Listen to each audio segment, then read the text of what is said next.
যে মানুষগুলোর কথা শুনলে মানুষের হৃদয়ের মধ্যে আল্লাহর ভয় জাগে, মিউজিক ছেড়ে দেয়, সুদ ছেড়ে দেয়, হারাম ছেড়ে দেয়, জীবনটাকে আল্লাহর জন্য দেওয়ার মতো প্রত্যয় ব্যক্ত করে, এরা তো নাই আজকে। কার কথা শুনবেন আপনি? তো শুধু শোনা নয়, শোনা অনুযায়ী আমলের প্রয়োজন আছে। আর এই আমলের সবচেয়ে সেরা এক্সাম্পল হচ্ছে আমাদের নবী, প্রিয় নবী সাল্লাল্লাহু আলাইহি ওয়াসাল্লাম। তার জীবন যেভাবে কেটেছে সেইভাবে দিনরাত কাটান, ইনশাআল্লাহ আপনি সফল হয়ে যাবেন ইনশাআল্লাহ। এটি শর্টকাট কোনো টেকনিক নাই। আর কি করা দরকার? গোড়া থেকে দরকার আদর্শ পরিবার। আদর্শ পরিবার না থাকলে একটা আদর্শ সমাজ কখনো বাস্তবায়িত হবে না। আমি তাহাজ্জুদ গুজার, আমার স্ত্রী এদিকে বেপর্দায় ঘুরে বেড়াচ্ছে, এই পরিবার কোনো কাজের না। আপনি তাহাজ্জুদ গুজার, দেখা যাবে আপনার মেয়ে শপিং মলে জিন্স আর প্যান্ট পরে ঘুরে বেড়াচ্ছে, গেঞ্জি পরে ঘুরে বেড়াচ্ছে, কোনো লাভ নাই তাহাজ্জুদে। অনেক ক্ষেত্রে দেখবেন মা মাশাআল্লাহ পর্দা করেছে আর মেয়ে মাশাআল্লাহ এক একটা পরিমণি। তো এরকম হলে আদর্শ পরিমাণ হবে। আমরা দোয়া করি আল্লাহ পাক তাকেও যেন হেদায়েত দেন। আল্লাহ চাইলে এমন অনেক মানুষকে হেদায়েত দিতে পারেন যাদের দ্বারা সমাজে খারাপ কিছু ছড়িয়েছে। আল্লাহ চাইলে এই মানুষদেরকে দিয়েও আল্লাহ পাক দিনের খেদমত নিতে পারেন। আমরা দোয়া করি আল্লাহর কাছে যারা আজকে বেলাইনে আছে, মিউজিকের লাইনে হোক, ফ্যাশন শোর লাইনে হোক, ফিল্ম ইন্ডাস্ট্রিতেই হোক, হারাম আপনার মুভিজে হোক, পর্নোগ্রাফিতে হোক, যেখানেই আছে যারা, আল্লাহ যেন ওই মানুষদের মধ্যে যাদের মনের মধ্যে স্বচ্ছতা আছে, সততা আছে, আল্লাহ পাক যেন ওদেরকে হেদায়েত দান করেন এবং পূর্বের সমস্ত গুনাহ আল্লাহ যেন মাফ করে দেন। তো পরিবার আদর্শ না হলে সমস্যা আছে। পরিবারের ব্যক্তিরা সবাই সালাত পড়ছে, অর্থনৈতিক উৎসটা হারাম, সুদের উৎস, ঘুষের উৎস, দুর্নীতির উৎস, এই পরিবার আদর্শ পরিবার নয়। পরিবারে কর্তা হবে ইব্রাহিম আলাইহিস সালামের মতো তাওহীদপন্থী। পরিবারের মায়েরা হবে হাজারা আলাইহিস সালামের মতো সবরকারিনী, ত্যাগী। তখনই আপনি ইসমাঈল আলাইহিস সালামের মতো সন্তান পাবেন, তার আগে পাবেন না। আর ইসমাঈল আলাইহিস সালামকে মানুষ করেছেন তার মা, তার বাবা নন। তো একটা মা, একটা তাওহীদপন্থী মা, সবরকারিনী মা, আল্লাহর প্রতি তাওয়াক্কুলকারী মা ইসমাঈলের মতো প্রজন্ম জন্ম দিতে পারবে ইনশাআল্লাহ। তো এই হলো বিষয়। পরিবারে তাওহীদ থাকবে, শিরক থাকবে না। পরিবারে সুন্নাহ থাকবে, বিদআত থাকবে না। হালাল রিজিক থাকবে, হারাম থাকবে না। না খেয়ে থাকবে পরিবারের সদস্যরা, প্রয়োজনে পরিবারের সদস্যরা না খেয়ে থাকবে, তাও হারাম খাবে না। ছোট্ট একটা জব করবে, মুদির দোকানি করবে, সবজি বিক্রি করবে, তারপরে সুদের সাথে সম্পৃক্ত হবে না। এই হলো পরিবার। আর যতই দাড়ি টুপি পাগড়ি জুব্বা আমি রাখি না কেন, আমার কপালে সেজদার দাগ আছে, ইবাদতের জীবনে আমি পাক্কা মুসল্লি, আর অর্থনৈতিক জীবনে গিয়ে যদি পাক্কা সুদখোর হই, ওই ইবাদত আল্লাহর কাছে কবুল হবে না। শেষ বয়সে গিয়ে 10টা চিল্লা দিয়ে আর 10টা উমরা করে আর 10 বার হজ করে আলহাজ টাইটেল লাগিয়ে কোনো লাভ নাই, কারণ আপনার রিজিকের সোর্সটা হারাম। পরিবারের আদর্শটা হবে আদর্শ পরিবার। এবং আল্লাহ পাক খুব শক্ত করে সূরা তাহরিমের মধ্যে 6 নম্বর আয়াতে আদেশ করেছেন, ইয়া আইয়ুহাল্লাযীনা আমানু কু আনফুসাকুম ওয়া আহলিকুম নারা। নিজেরা জাহান্নামের আগুন থেকে আগে বাঁচো, পরিবার বর্গকে বাঁচাও। নতুন প্রজন্ম যখন আসবে পরিবারে, প্রজন্মটা হবে আল্লাহর জন্য জীবন দেয়া প্রজন্ম। তারা এমন ভাবে গড়ে উঠবে, ছোটবেলা থেকেই হিপস করে ফেলবে, অ্যারাবিক ল্যাঙ্গুয়েজ শিখবে, বড় বড় ওলামায়ে কেরামদের সোহবতে গিয়ে বড় বড় মাদ্রাসায় পড়াশোনা করবে। আর জেনারেল লাইনে যদি পড়ে, এদিকে পড়লেও এর বেসটা হবে ইসলামিক। এমন করে আমার পরবর্তী প্রজন্ম করতে হবে। পরিবারে যদি কন্যা সন্তান আসে, ছোট থেকে ওকে হিজাব শেখাতে হবে, ছোট্টবেলা থেকে, এবং জীবনের উদ্দেশ্য শেখাতে হবে। বাচ্চাকে জিজ্ঞাসা করা হবে, বাবা তোমার জীবনের লক্ষ্য কি? ও যেন এক বাক্যে বলে জান্নাত। আমার জীবনের লক্ষ্য হচ্ছে জান্নাত, এটা শেখাবেন বাচ্চাদেরকে। এখনকার ইয়াংদেরকে জিজ্ঞাসা করেন এইম ইন লাইফ কি, বলতে পারবে না। হাইয়েস্ট হলে বলবে একটা চাকরি, বিসিএস ক্যাডার হতে চাই, সরকারি জব চাই, বড় ব্যাংক সেক্টরে জব চাই, হ্যাঁ, একটা বড় বাড়ি করতে হবে, পলিটিক্যাল পাওয়ার অ্যাচিভ করতে চাই, গাড়ি দরকার, জমি দরকার, সমাজে আমাকে দাঁড়াতে হবে নিজের পায়ে, আমার স্ট্যাটাস দরকার। এটা হচ্ছে ওর লাইফের এইম। এটা শেখানো হয়েছে আর কি, একটা বস্তুবাদী চেতনা শেখানো হয়েছে যে দুনিয়ার জীবনটাই একটাই জীবন, পরকালের জীবনে লা ইলাহা ইল্লাল্লাহ পড়লেই মাফ, এরকম একটা কনসেপ্ট আছে আমাদের মধ্যে। এই কারণে দুনিয়ার জীবনে যা ইচ্ছা তাই করছি। আর পরকালে আশা করছি যেহেতু তাওহীদের উপর আছি, লা ইলাহা ইল্লাল্লাহ কালিমা পড়েছি, আমি জান্নাতে চলে যাব। তাহলে পাপের হিসাব কে দিবে? শিরকের, বিদআতের, হারামের হিসাব কে দিবে? অন্যের হক নষ্ট করার হিসাব কে দিবে? এগুলো বুঝতে হবে। আল্লাহ পাক আমাদের পরিবারগুলোকে আদর্শ পরিবারে রূপান্তরিত করুন, আমিন। এরপরে প্রয়োজন, রুট লেভেল থেকে প্রয়োজন আপনার হালাল রিজিক, যেটা আমি বলে দিলাম একটু আগে, যে রিজিকটা যেন হালাল হয়। ছোট্ট একটা জব করেন, ছোট্ট একটা বেসরকারি জব হোক, সরকারি জব হোক, সততার সাথে করেন, হারামে যায় না, অল্পতে তুষ্ট থাকেন, ইনশাল্লাহ দেখবেন অল্প ইবাদত পরকালে নাজাতের জন্য যথেষ্ট হয়ে যাবে ইনশাল্লাহ। যখনই আপনি সুদে যাবেন বারাকা কমে যাবে। ওইটা মায়ের সাথে জেনা, ওইটা হচ্ছে আল্লাহ এবং তার রাসূলের সাথে যুদ্ধ করার মতো পাপ। যখনই ঘুষে যাবেন অন্যের হক নষ্ট করা হবে, আর অন্যের হক কিয়ামতের মাঠে বুঝিয়ে দেওয়া যাবে না। নবী সাল্লাল্লাহু আলাইহি ওয়াসাল্লাম একদিন বলেছিলেন, তোমরা কি বলতে পারো সবচেয়ে মিসকিন কোন ব্যক্তি? সাহাবীরা বলছেন আল্লাহু ওয়া রাসূলুহু আ'লাম, আল্লাহ এবং তার রাসূল ভালো জানেন। নবী সাল্লাল্লাহু আলাইহি ওয়াসাল্লাম বলছেন মিসকিন হচ্ছে সেই ব্যক্তি যে ব্যক্তি কিয়ামতের মাঠে নামাজ, রোজা, হজ, যাকাত সব নেকি নিয়ে উঠবে, কিন্তু দেখবে অন্যের হক নষ্ট করার কারণে পাওনাদাররা দাঁড়িয়ে আছে এবং তাদের হক পরিশোধ করতে হবে। কিভাবে পরিশোধ করবে? নিজের নেকি তাদেরকে দিতে হবে। নেকি দিতে দিতে শেষ হয়ে গেলে তাদের গুনাহ তার আমল নামে যুক্ত করা হবে। এর ফলে এই ব্যক্তি যাবে জাহান্নামে, ওই ব্যক্তিরা চলে যাবে জান্নাতে। তাহলে যে প্রফেশনের মধ্যে অন্যের হক নষ্ট করার বিষয় আছে, এখান থেকে অনতি বিলম্বে তওবা করতে হবে এবং অন্যের হকটা দ্রুত ফিরিয়ে দিতে হবে। একটা টাকা হলেও ফিরিয়ে দিয়ে মরতে হবে, তারপরে হবে ইনশাআল্লাহ হালাল রিজিক। এমনকি খেয়াল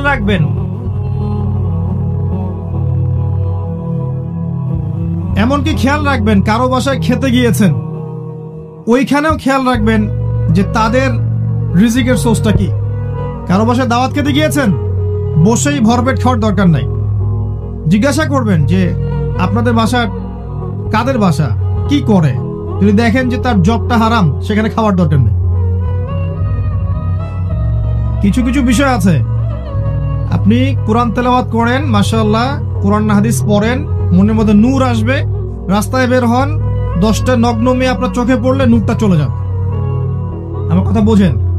কোরআন সুন্নাহ পড়েন, গবেষণা করতে থাকেন, দেখবেন যে মনের মধ্যে নূর ফিল করবেন, আল্লাহর রহমত, নূর ফিল করবেন, প্রশান্তি ফিল করবেন।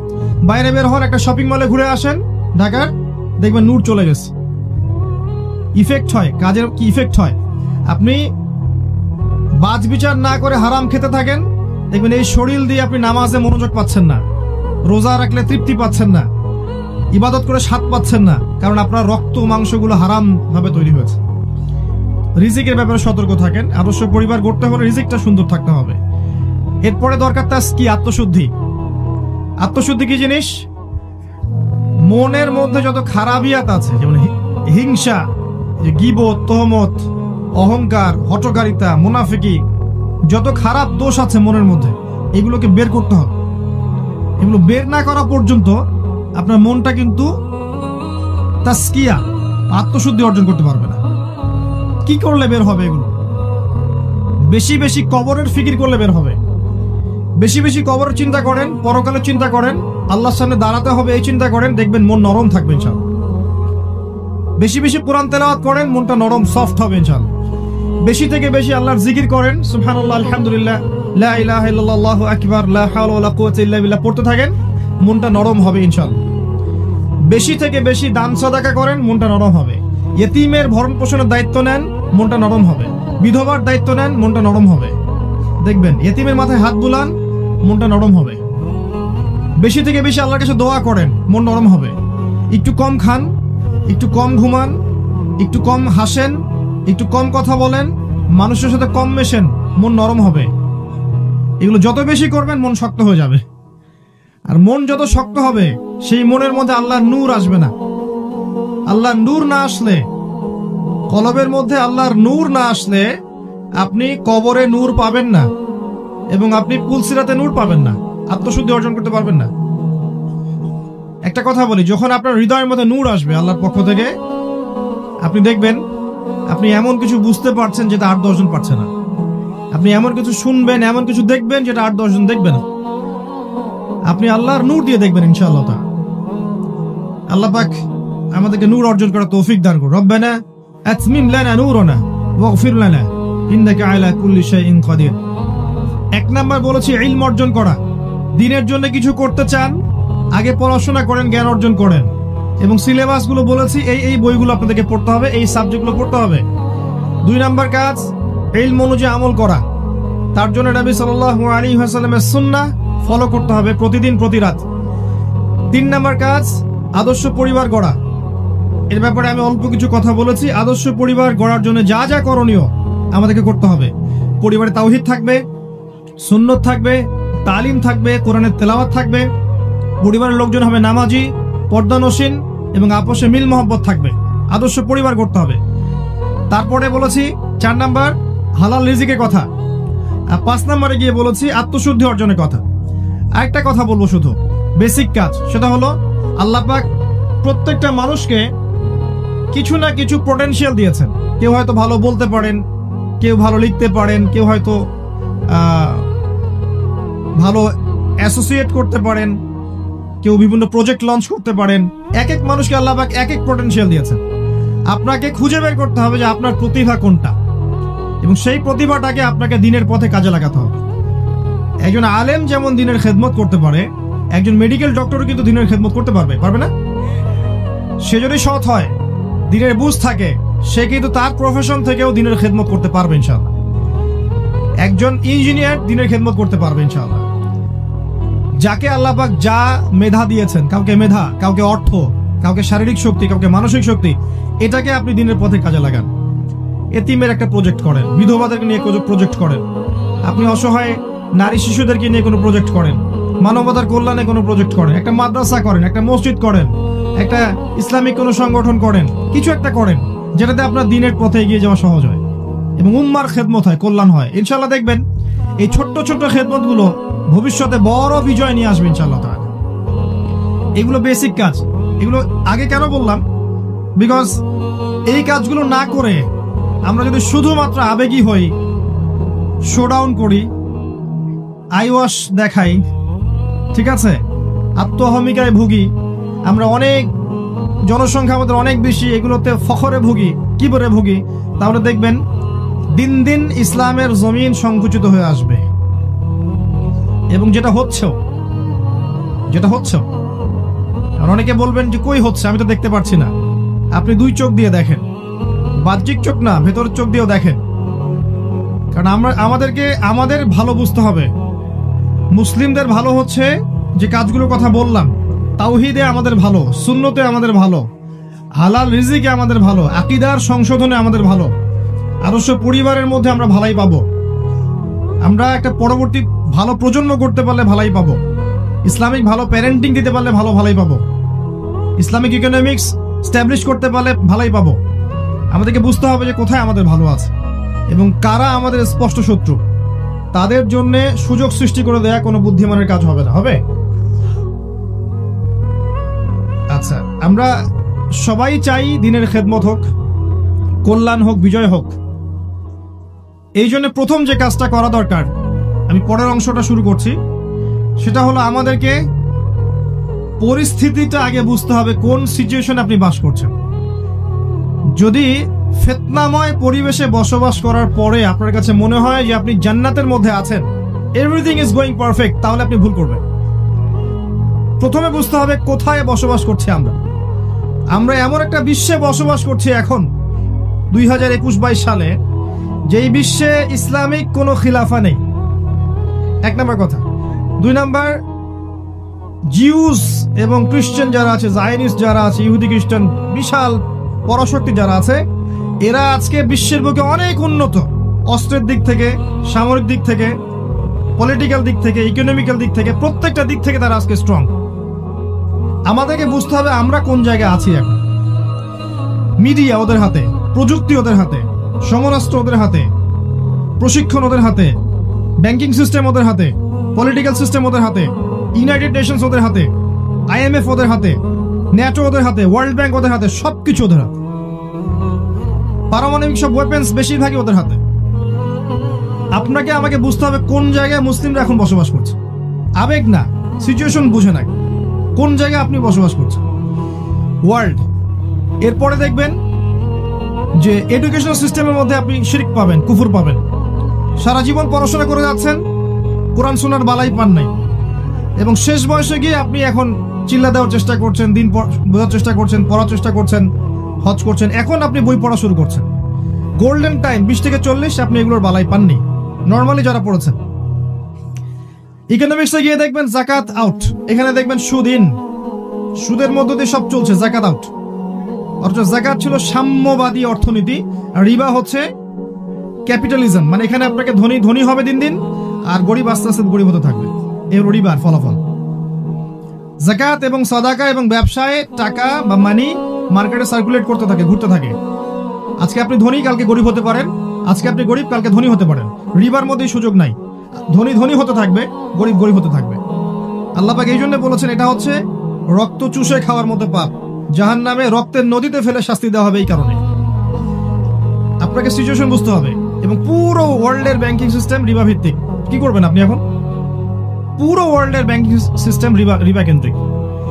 রিবার চাইতে আরো ডেঞ্জারাস ওয়েপেন্স আছে ওদের কাছে, সেটা হলো আপনার ফ্রডুলেন্ট একটা পেপার মানি, ইলেকট্রনিক মানি।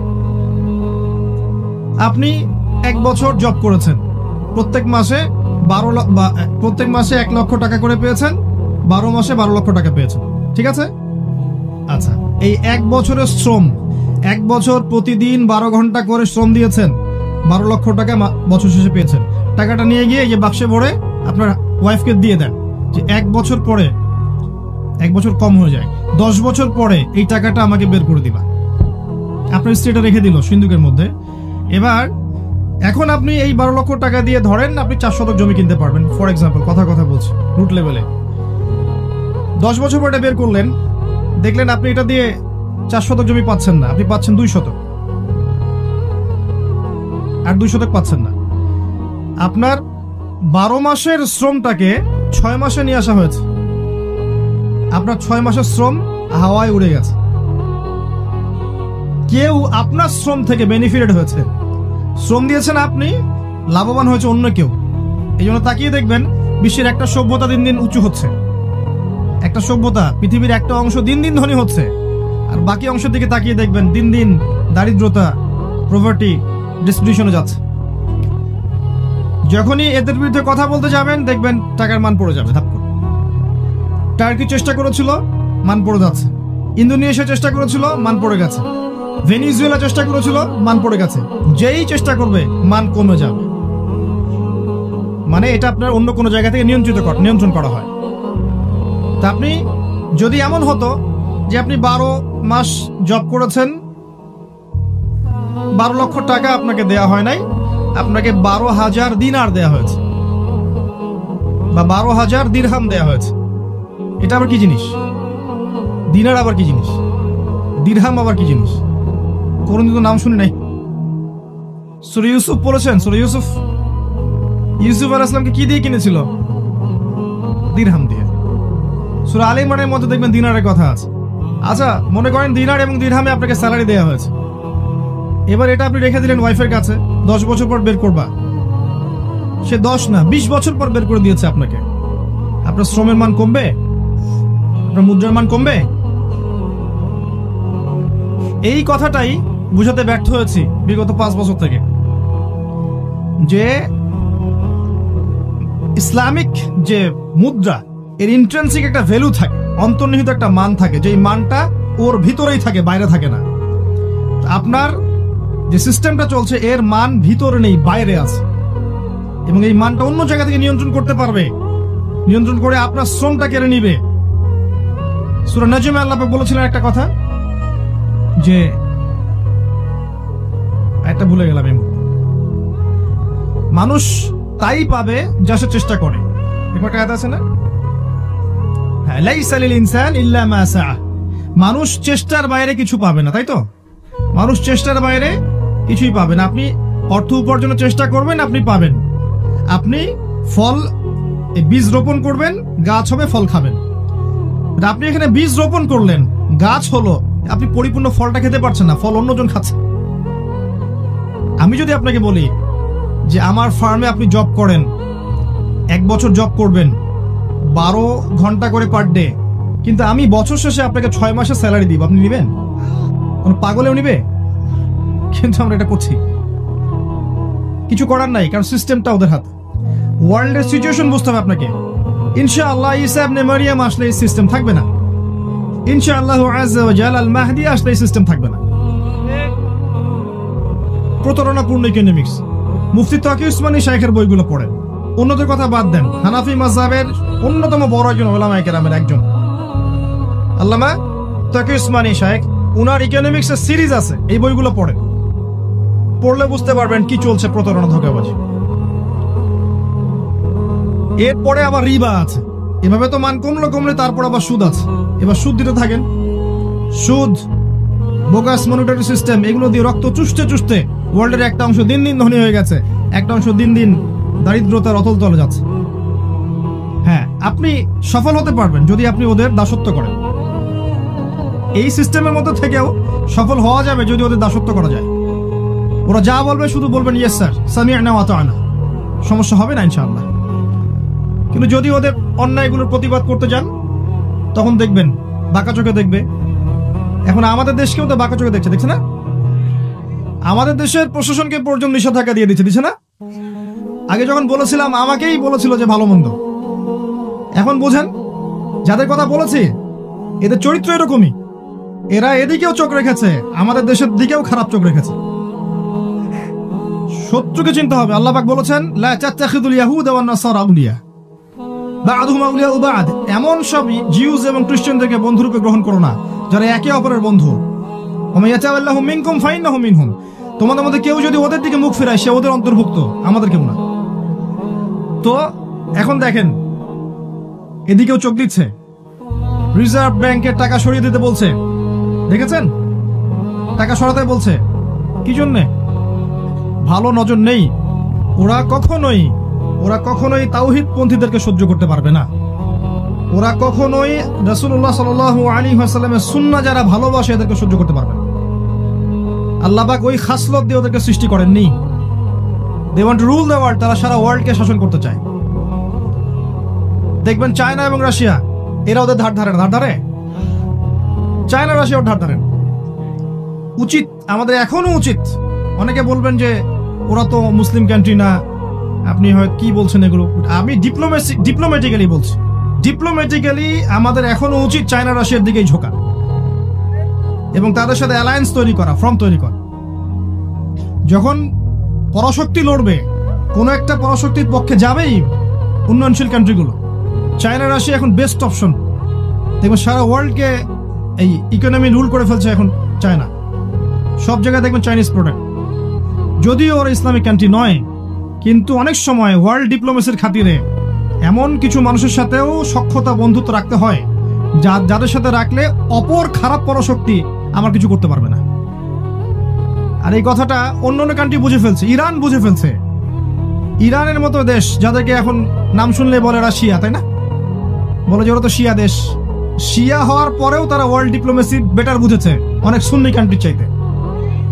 অনেক নামধারী সুন্নি দেশের চাইতে শিয়া উদ্দেশিত দেশ হওয়া সত্ত্বেও ওয়ার্ল্ড অ্যাফেয়ার্স তারা বেশি বুঝেছে এবং তারা এই দিকে না ঝুঁকে ওই দিকে ঝুঁকেছে। বুঝতে হবে আপনি কোথায় বাস করছেন। এটা হচ্ছে এখনকার ওয়ার্ল্ড। প্রত্যেকটা বিষয় ওখানে ডিল করা হচ্ছে এবং এইসব ঘটতেই দেখবেন একটা রাষ্ট্র আস্তে আস্তে উন্নত করছে এবং আস্তে আস্তে মুসলিমদের উপর ডমিনেট করছে। নাম কি? ইসরায়েল। সারা ওয়ার্ল্ডই জানে যে সে জালেম, সারা ওয়ার্ল্ড জানে সে জালেম, সারা বিশ্ব জানে সে জালেম। তারপরেও আরব কান্ট্রিগুলোর কলেজের উপর বসে সে সারা ওয়ার্ল্ডের মধ্যে আরবের তেল নিয়ন্ত্রণ থেকে শুরু করে, পেট্রোডলার নিয়ন্ত্রণ থেকে শুরু করে, ইকোনমি, ফাইন্যান্স, মনিটরি সিস্টেম, আপনার এই যে কি বলবো সামরিক বিষয়গুলো, অস্ত্রশস্ত্র, মিডিয়া, প্রযুক্তি, সবকিছু ওয়ার্ল্ড নখদর পরে নিয়ে এসেছে মাত্র 70 বছরের ব্যবধানে। মাত্র 70 বছরের ব্যবধানে। এই যে 1914 সাল থেকে 2022, এই 100 বছর, আর ধরে না 1947 সাল থেকে এই 2021 এই সাল পর্যন্ত, এইটুক সময়ের মধ্যে এই রাইজ করেছে সেভাবে। এবং এই রাইজিংটা সে বিগত 2000 বছর ধরে করতে পারেনি। বিগত 2000 বছর ধরে এরা বিশ্বের আনাচে ঘুরেছে, কোনো দেশ ছিল না, থাকার জায়গা ছিল না, কোথায় বসবে খাবে এই জায়গা ছিল না। তারা আজকে এই মুসলিমদের কলেজের উপর দাঁড়িয়ে কাজ করেছে। আর তখন আমরা কি করছিলাম? আমরা জিলাপি খাচ্ছিলাম, খুরমা খাচ্ছিলাম, মিলাদ করছিলাম, কবরে সেজদা করছিলাম, মাদারে সেজদা করছিলাম। আমরা তখন আপোষে ইখতিলাফ, হানাফি, আহলে হাদিস, সালাফি, তোমার হাত বাঁধা নাভির উপরে, আমার নিচে রফুল এদেন করা না করা, পায়ে পা লাগানো না, এগুলো নিয়ে ব্যস্ত ছিলাম। আর এগুলোর দিকে ফোকাস না করে অভ্যন্তরীণ ক্রন্দনে লিপ্ত থাকলে এখানে নবীর শান নষ্ট হয়নি?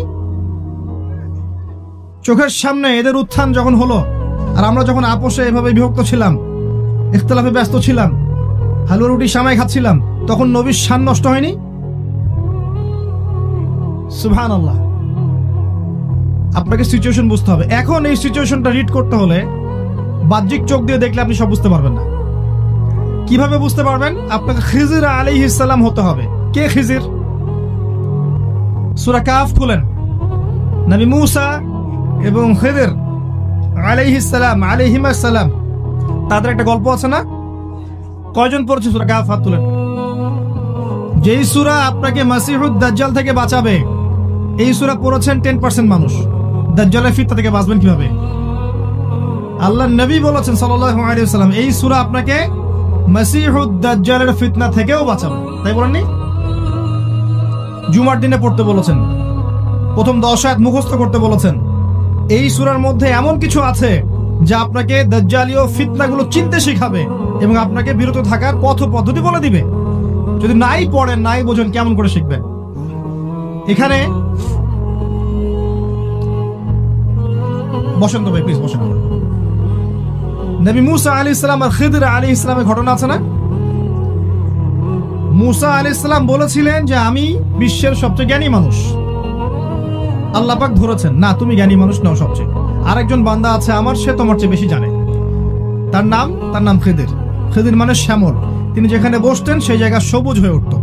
মুসা আলাইহিস সালাম বললেন যে আমি তার সাথে মিট করতে চাই, জ্ঞান শিখতে চাই। আল্লাহ পাক বললেন একটা মাছ নাও, এই যে থলির মধ্যে রাখো, সফর করতে থাকো। মাজমাউল বাহরাইন, দুই সাগরের মিলনস্থলে তুমি তাকে পাবে।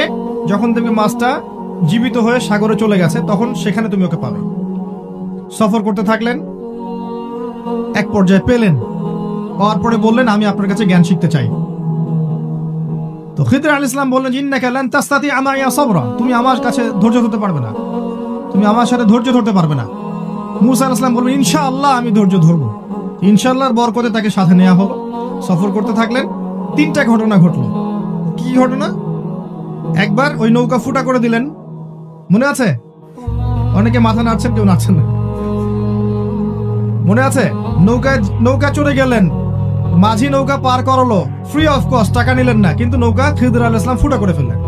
অপরাধ না? বাহ্যিক চোখ দিয়ে কি মনে হচ্ছে? অপরাধ।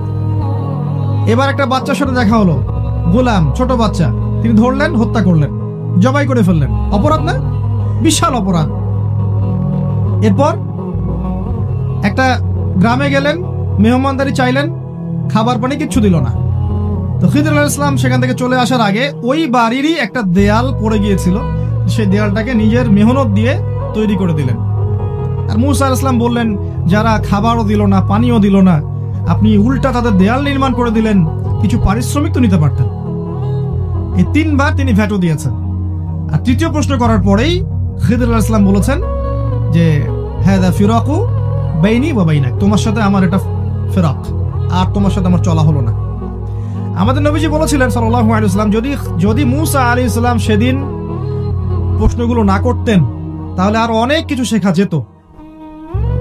তো যাই হোক, ফেরাকের আগে তিনি বললেন যে আমি তোমাকে জানিয়ে দেব কি কারণে আমি এই কাজগুলো করেছি। যে নৌকাটা ফুটা করেছি এটা এই কারণে করেছি যে ওই নৌকার পিছনে একটা জলদস্যু ছিল। যদি নৌকাটা ভালো থাকতো তাহলে তারা নৌকাটা হাইজ্যাক করে ফেলত।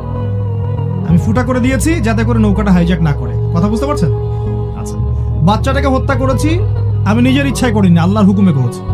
আল্লাহ পাক বলেছেন যে এই বাচ্চা যদি বড় হয় তাহলে অনেক বড় কাফের হবে এবং পিতা মাতাকেও কুফরিতে নিয়ে আসবে, এই কারণে আমি এটাকে হত্যা করেছি। আর ওই যে দেয়ালটা নির্মাণ করেছি, ওই দেয়ালটা ছিল ওই বাড়ির ইয়েতিম 2 বাচ্চার পৈতৃক সম্পত্তি রেখে যাওয়া দেয়াল। মানে এই দেয়ালের নিচে পৈতৃক সম্পত্তি আছে ওদের, গুপ্তধন। যদি আমি নির্মাণ না করতাম অন্য মানুষ নিয়ে যেত। নির্মাণ করেছি যাতে এই দুইটা এতিম বাচ্চা বড় হয়ে এটা পায়। তো আপাত বাহ্যিক চোখ দিয়ে তোমার কাছে মনে হয়েছে তিনটা কাজ খারাপ, তাই না? অন্যায় করেছেন, নৌকা ফুটা করেছেন, বাচ্চা হত্যা করেছেন, দেয়াল নির্মাণ করে পারিশ্রমিক ছাড়াই, অন্যায়। তুমি ধৈর্য ধরতে পারো নাই, কিন্তু প্রকৃত অর্থে এই তিনটা কাজ কিন্তু অন্যায় ছিল না। এর পিছনে একটা ভ্যালিড কারণ ছিল। তাই বাহ্যিক চোখ দিয়ে যদি আপনি বিশ্বকে দেখেন, উম্মাহকে দেখেন, অর্থনীতি দেখেন, রাজনীতি দেখেন, আপনি বুঝতে পারবেন না সত্য কোনটা মিথ্যা কোনটা। ভিতরের চোখ দিয়ে আপনাকে দেখতে হবে যে কোনটা সত্য কোনটা মিথ্যা, কোনটা হক কোনটা বাতিল, কোনটা ন্যায় কোনটা অন্যায়, কোনটা আসলেই হচ্ছে কোনটা হচ্ছে না।